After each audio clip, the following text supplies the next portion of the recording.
Imagine o silêncio absoluto na ilha de Wrangell, um deserto gelado, isolado do resto do mundo, onde o último suspiro de uma era ecoou muito depois do que imaginávamos.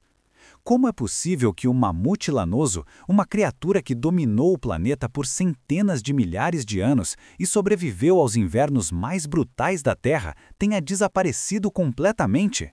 Durante décadas, a ciência apontou dois suspeitos principais: a fúria de um clima em mudança ou a ambição dos caçadores humanos.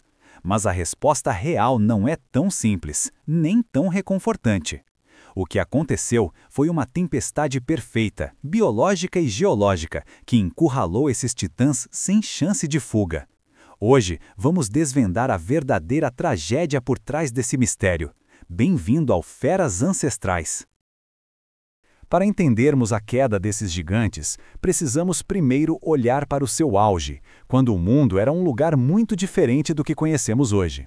Imagine voltar no tempo, para o coração da Era do Gelo. Esqueça a imagem de florestas cobertas de neve ou desertos de gelo estéreis. O hemisfério norte era dominado por um bioma que, tragicamente, não existe mais: a estepe de mamute. Era uma paisagem colossal, uma pastagem seca, fria e varrida pelo vento, mas incrivelmente rica e nutritiva. Esse oceano de grama se estendia ininterruptamente da Espanha, atravessava toda a Europa e a Ásia e chegava até o Alasca e o Canadá.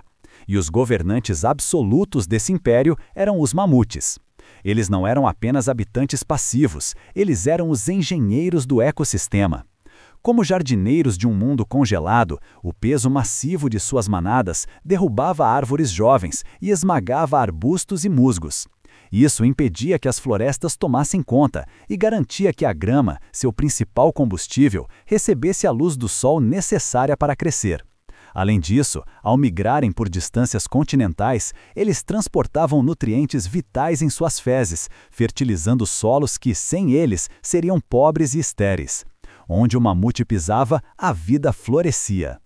E para sobreviver nesse ambiente hostil, a evolução transformou o mamute lanoso em uma máquina biológica perfeita.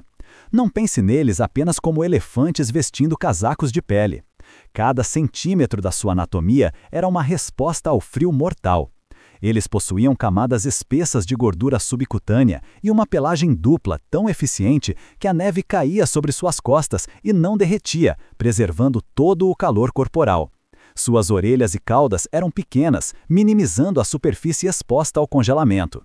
Até mesmo suas presas icônicas, aquelas longas curvas de marfim, tinham uma função vital além da defesa ou exibição. Elas funcionavam como grandes pás naturais, usadas para varrer a neve pesada e acessar a grama seca e preservada que ficava escondida embaixo.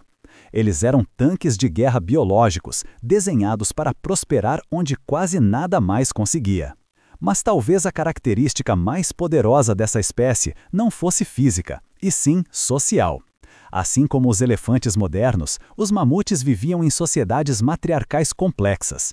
Eram as fêmeas mais velhas, as avós da manada, que detinham o conhecimento.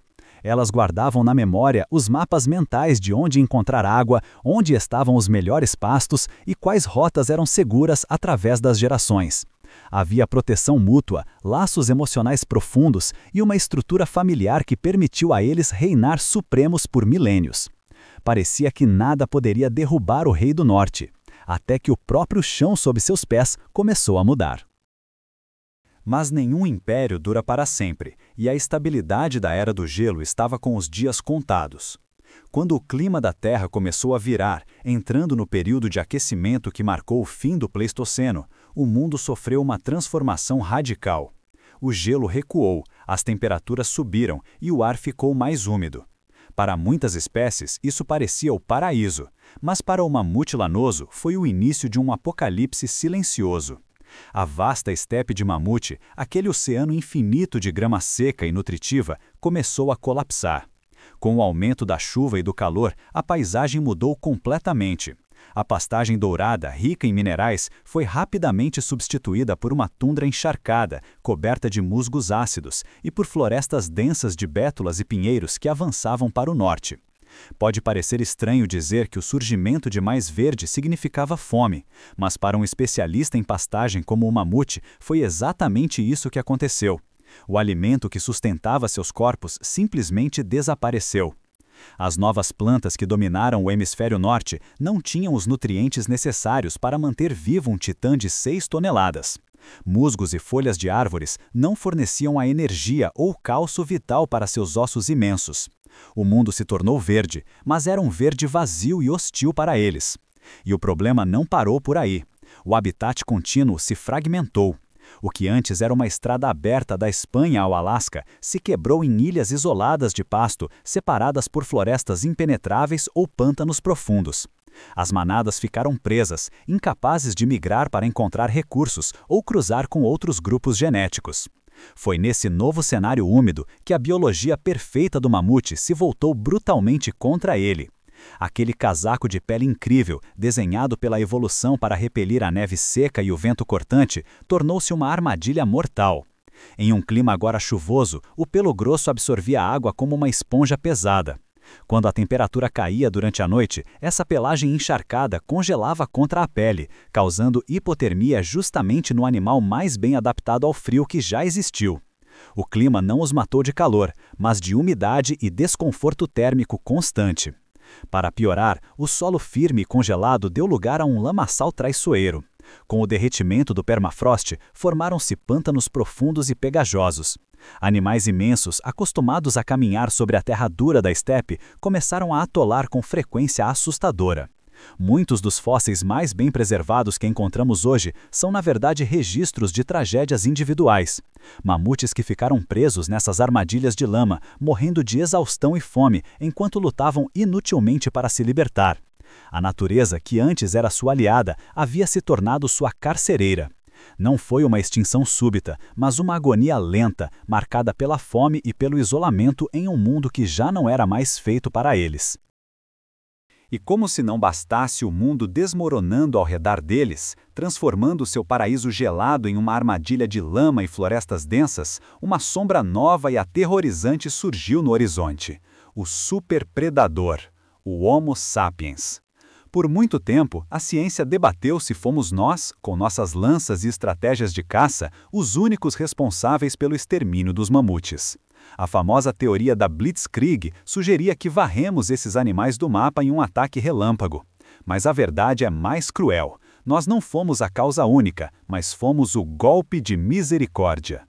Nossos ancestrais chegaram ao território dos mamutes no pior momento possível. Imagine uma espécie já fragmentada, estressada pela fome, com seus números reduzidos e isolados em pequenas ilhas de pastagem. E então entra em cena um caçador inteligente, capaz de coordenar ataques e usar o fogo. Para um animal como o mamute, a caça humana foi devastadora não pela quantidade, mas pela biologia. Assim como os elefantes, eles tinham uma gestação longuíssima, de quase 2 anos. Leva-se muito tempo para criar um gigante. Quando os humanos abatiam uma fêmea adulta ou um filhote, a manada não conseguia repor aquela perda rápido o suficiente. Nós empurramos uma população que já estava na beira do abismo, ladeira abaixo. Enquanto as luzes se apagavam para os mamutes nos continentes da Europa, Ásia e América do Norte, um último ato dessa tragédia se desenrolava em um lugar isolado, a ilha de Wrangel. Aqui, separados do resto do mundo pela subida do nível do mar, uma pequena população de mamutes conseguiu sobreviver por milhares de anos a mais. Para você ter uma ideia, quando as grandes pirâmides do Egito estavam sendo construídas, ainda havia mamutes caminhando sobre a terra nessa ilha. Mas esse não foi um conto de fadas de sobrevivência, foi um filme de terror genético. Estudos recentes de DNA extraídos desses últimos sobreviventes revelaram um cenário de colapso biológico absoluto. Isolados e forçados a cruzar entre parentes próximos por gerações, os mamutes de Wrangel sofreram o que os cientistas chamam de derretimento mutacional. O genoma deles estava apodrecendo.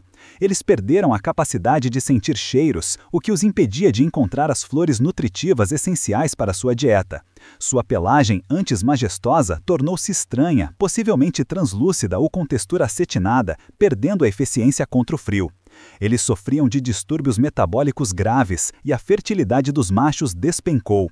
Aqueles últimos gigantes não eram mais os reis imponentes da estepe, eram zumbis genéticos, caminhando doentes e confusos em um mundo que não os queria mais.